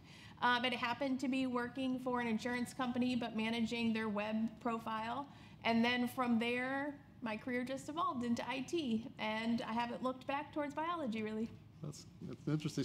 So you've done so many different things. What's the best advice you've ever been given? Oh, that's a tough one. But I think the best advice I've been given is to really just be yourself. I think we try to fit into the molds that we see advertised to us, but if we're just ourselves, if we are just honest and we just try to do the best job that we can be, I think that's the best way to be successful. And so, again, with so many things, like reading your profile is just amazing and humbling. So what's next for Terry Lee? What's the next goal? My next goal is to really have a focus on cybersecurity. I think that's where our country needs us the most going into the next couple of years. There's a lack of cybersecurity leadership, and I really want to be on the forefront of that. Interesting. So, ladies and gentlemen, our 40 under 40 winner, Terry Lee Holland. Congratulations.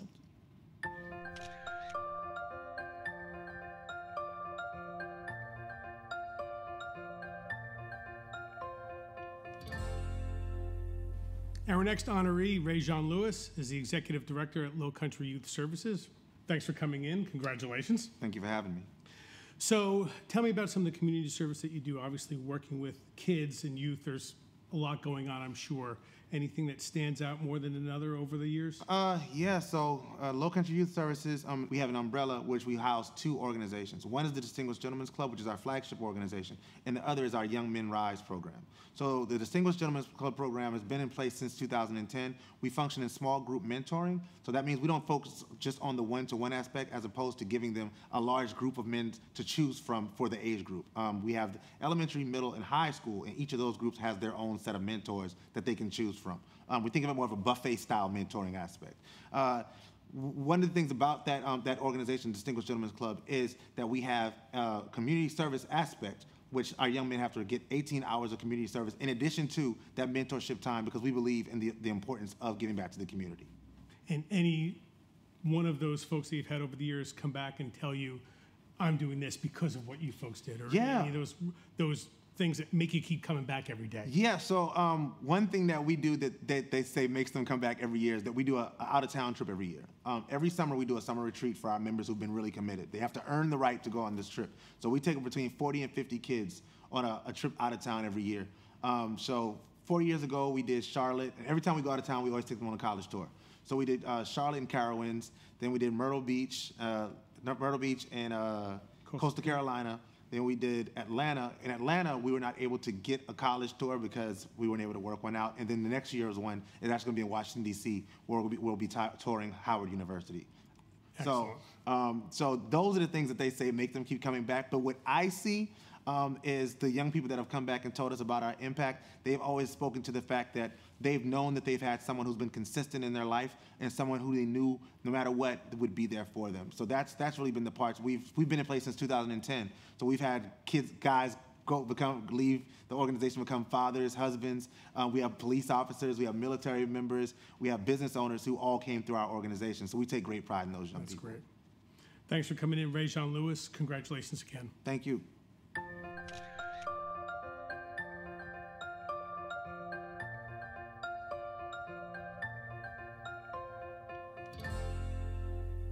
I'm here with Melissa Spence, an attorney with Nexum Pruitt.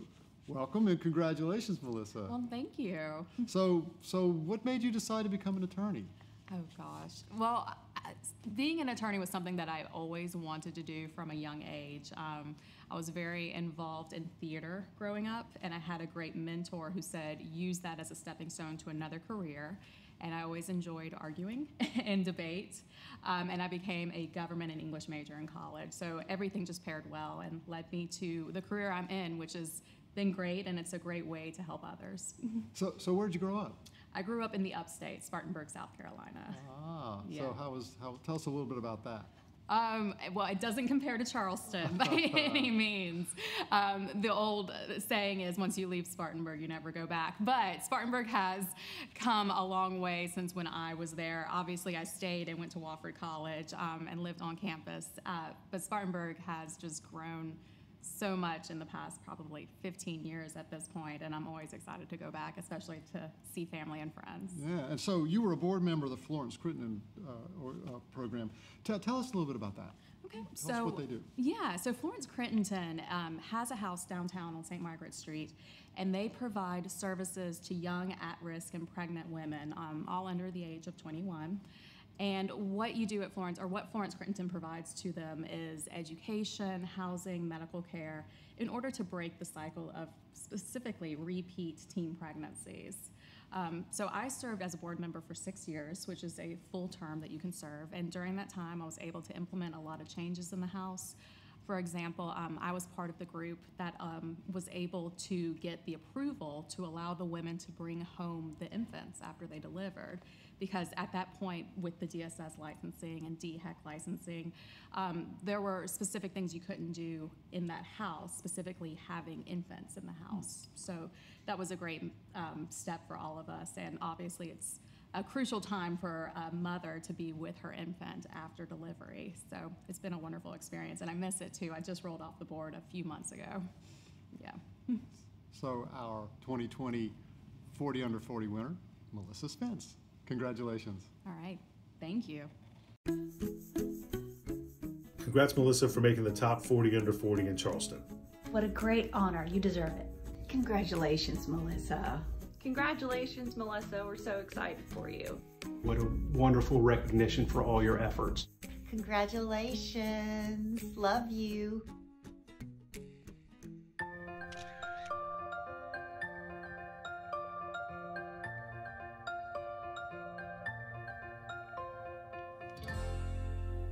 I'm here with Mike Ritaliata. He's the construction superintendent from Sea Island Habitat for Humanity.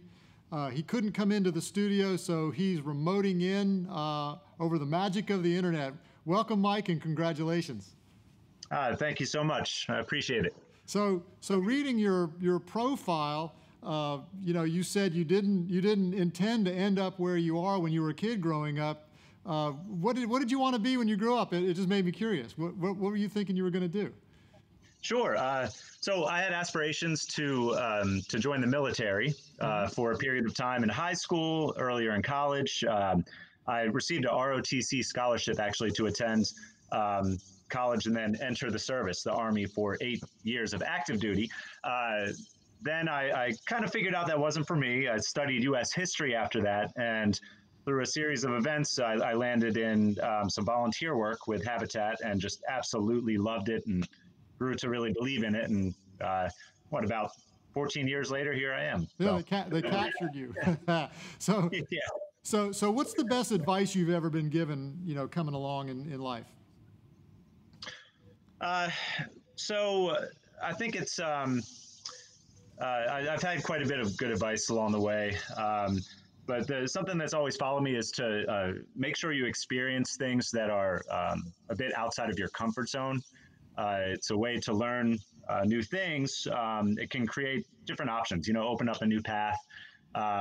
And I always wanted to kind of keep that in mind here as I traveled, as I entered different things, college, the workforce, and even marriage. And it's been really nice, I think, and helpful for me to grow into a better person in general. So just to kind of experience things outside of the comfort zone. Yeah, yeah. And tell us why volunteering is important. Yeah. So I mean, I could go on for quite a bit. It's important for me. It brings me happiness. It brings me joy, a purpose, something real. I think every day. On a broader scale, I think it brings people together.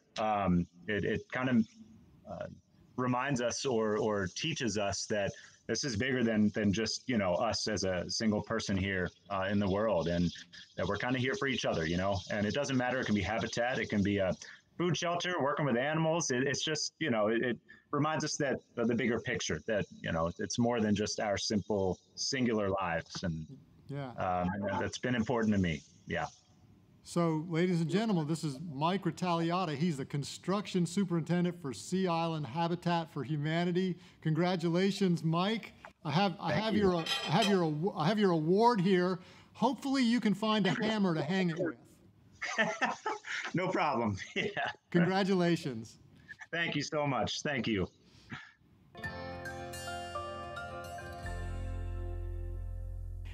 Next up in the 2020 40 Under 40 winners is Rebecca Phillips, Financial Center Manager at South Carolina Federal Credit Union. Rebecca, thanks for coming in and congratulations. Absolutely, thank you. So your master's degree is in? History. What's it really in? It's in American Military Studies. Okay, why? Well, my father was a Marine. Okay. My stepfather was a Marine. My uncle was a Marine. My ex-husband was a Marine. So the Marine Corps has really influenced my life and my success and my values. So I've always felt that knowing where we came from is important. Very good. And why did you decide to go to Columbia College? Well, I mean, I knew a lot of other people that had gone to Columbia College, but being a mom of 2 young boys and a full-time, professional, it was important to have something flexible that I could still pursue my passion. And how do you juggle all that? Kids, masters, job? Where there's a will, there's a way. Yeah. So there was definitely a will. It's something that I've always wanted to do. I hope one day to have a PhD. So you make it happen if that's what you want. Right. And how did you end up in Charleston? My ex-husband was a Marine, like I said, okay. And that brought us here, but I fell in love with it, so I actually moved the rest of my whole family down here. My mom and my stepdad are down here to help with kiddos and to watch the grandkids grow up. Oh, very good. And when you're not doing all of those things, what do you like to do on the outside of work and all that? Personally, I like to read. I mean, that's where I get my escape, and I still love to learn and always challenge myself, but I've really given myself in service. I'm very active with the Berkeley Habitat for Humanity, so I give them a lot of my extra time to make sure that that mission succeeds too. Very good. Well, thanks. Again, thanks to Rebecca Phillips for coming in.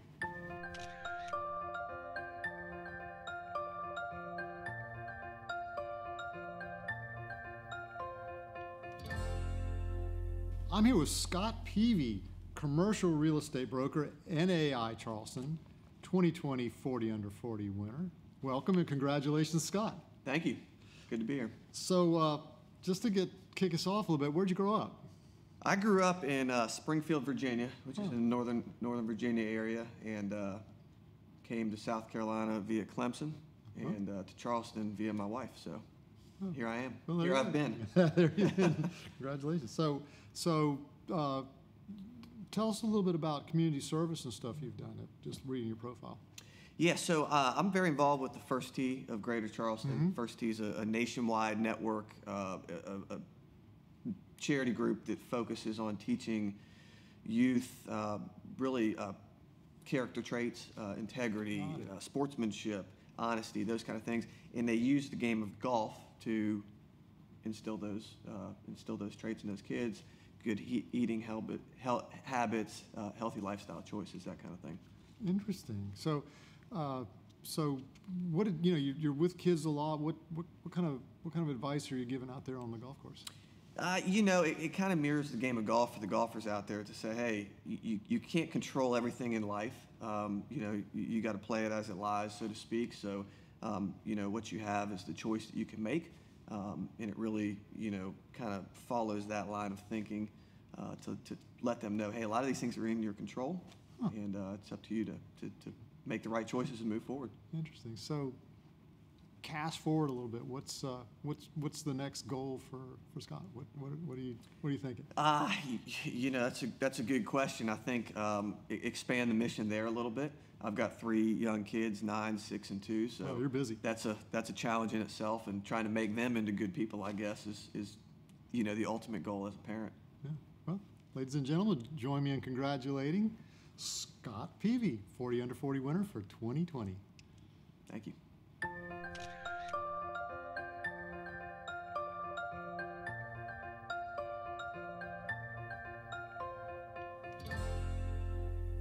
Our next honoree, Gabby Poole, founding physician assistant program director at Charleston Southern University. Congratulations, Gabby. Thank you. Welcome. Thanks for coming in. So how does one decide to start a physician's assistant program at a school that doesn't have a program?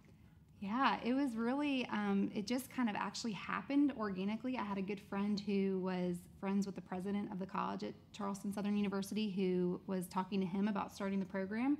He connected us, and the next thing I know, I'm being offered this position to start this program, and it's really just been such a gift and such a blessing for me because it's allowed me to use a lot of the gifts that I enjoy using, like planning and organizing and leading every day in my job, which has been awesome.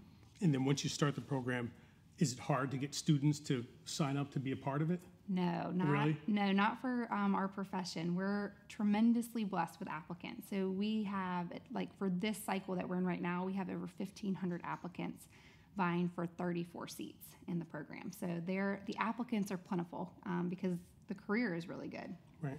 And did you go to CSU? Is that how you ended up there? No, I did not. I went to Wofford College for undergraduate and then the Medical University of South Carolina for PA school. Very good. And when you're not doing all of that, tell me about your family and motoring kids all over the place and things like that. Yeah, so I'm married. My husband's also a PA, Anthony, and then we have 3 kids. Our daughter just turned 6. She'll be going into 1st grade. We have a 4-year-old and a 2-year-old, both boys. Oh. And so, yes, it is very busy at our house. That's great. I want to thank Gabby for coming in, 2020 40 under 40 winner. Thanks again. Congratulations. Yeah, thank you. I appreciate it.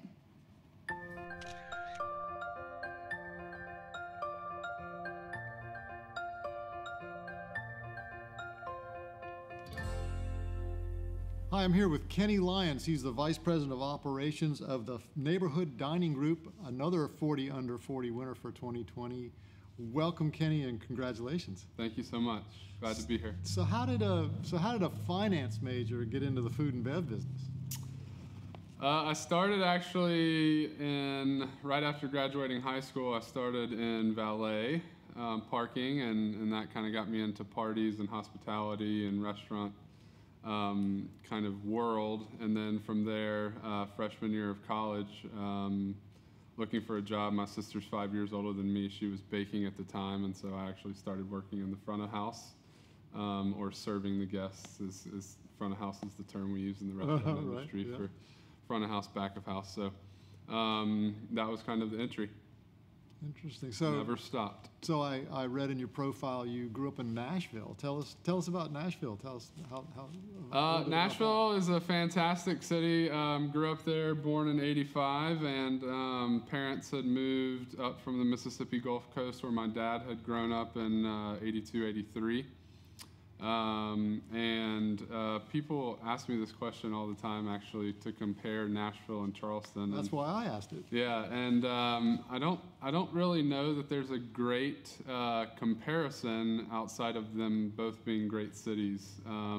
They're vastly different in terms of landscape, in terms of hills versus being completely flat in the Lowcountry. The music scene in Nashville is something that I think definitely has Charleston beat. Yeah. But I think for me, I'm a big golfer and do a lot of work with the First Tee as well, and Charleston area definitely has Nashville beat in that regard. But both are happening food scenes. Charleston has a little bit more ingrained culture in the hospitality and food business. Nashville is kind of on the rise. But we still have a restaurant there, and my family's still there, so I get to go up there quite often and visit. Good. And so tell us a little bit about community involvement. What work are you doing around the community? Specifically in Charleston, I've been involved with the First Tee. Bucky Dudley is the executive director there. As far as what I did last year, a number of commitments with young kids on the golf courses, teaching them skills, and kind of the whole premise of the First Tee is teaching life skills through the game of golf. So there's some core values that the First Tee preaches, it's just a really good program because it's something that it's not like this formal feel of having to do things and kind of preach at kids and tell them something on a blackboard or something like that. You're actually outside doing something that they enjoy, something that you enjoy, and it's really a good bonding experience. Before that, I've done a lot of work previously in Nashville with Big Brother, Big Sisters, but for the most part here, we do a ton of work with the Neighborhood Dining Group, with the Tri-County Ministries and Mickey Baxt and that group, with Feed the Need and amongst other things.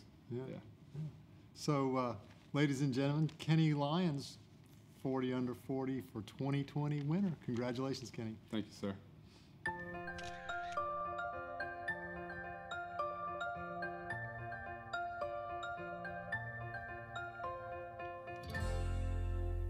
I'm here with Krista Godek, the Executive Director of Justice Works Behavioral Care, our 2020 40 under 40 winner. Welcome and congratulations, Krista. Thank you so much.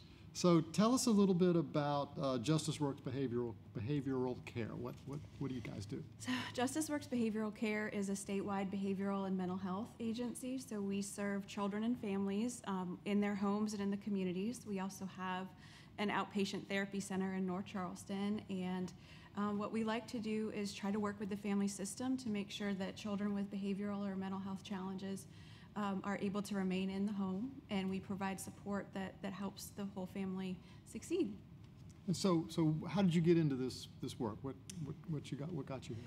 I started as a teacher, and I realized I wanted to really be able to address more of the family system, help the children at sort of a different level. So I got my degree in social work, started at a residential treatment facility, and realized I'd really like to be able to help children stay in the home versus having them go to a hospital or residential setting. So that's how I got started, and Justice Works really meets that mission for me. So it's really interesting. So you also chair the Lonan Foundation. Tell us about that. Okay, so the Lonan Foundation is a nonprofit in which we help children who have parents or caregivers that have a cancer diagnosis.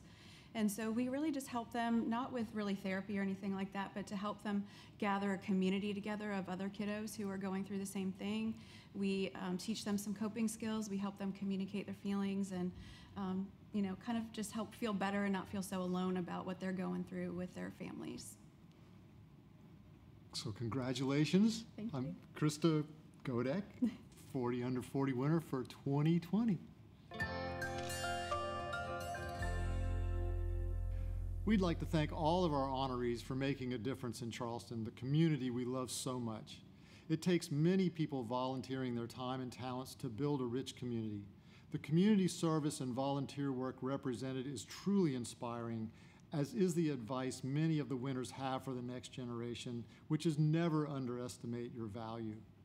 On behalf of Mark and myself and the entire staff of the Charleston Regional Business Journal, I'd like to thank each of you for being part of Business Journal's 23rd 40 Under 40 celebration.